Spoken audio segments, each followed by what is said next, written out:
Bienvenidos a nuestra edición de Notidiario para el día de hoy.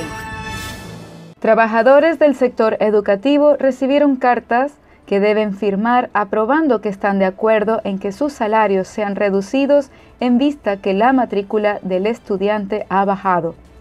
El gobierno de Curazao no debería permitir que fundaciones y escuelas que gozan de subsidio reduzcan los sueldos de empleados de este sector.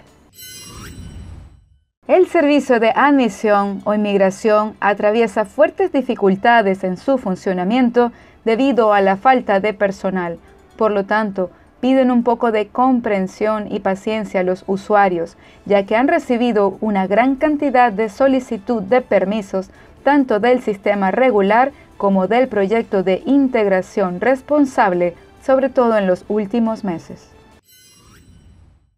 El Servicio Meteorológico de Curazao informó que este año se espera la formación de ciclones tropicales en la región del Atlántico, Caribe y Golfo de México.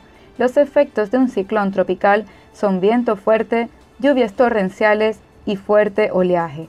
Como todos los años, el Servicio Meteorológico publicará las advertencias en caso de ser necesario para que tanto las instancias respectivas como la población tomen medidas al respecto.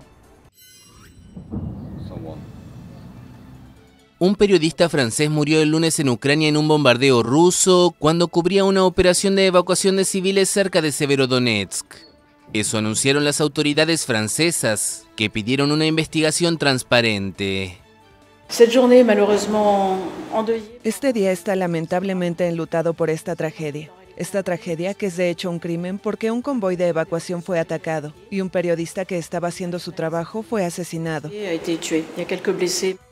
Frédéric Leclerc-Imhoff, de 32 años, trabajaba como camarógrafo para la cadena BFM TV. Se trataba de su segunda misión en Ucrania y trabajaba desde hace 6 años para este canal. Según un recuento de Reporteros Sin Fronteras, al menos 8 periodistas han fallecido en Ucrania desde el inicio de la invasión rusa. Es difícil decir que hoy fue un objetivo como periodista, ya que evidentemente estaba dentro de un vehículo, pero ese mismo vehículo estaba marcado de forma muy identificable, vehículo humanitario. Y las convenciones de Ginebra establecen que no se debe disparar a los civiles, sean quienes sean.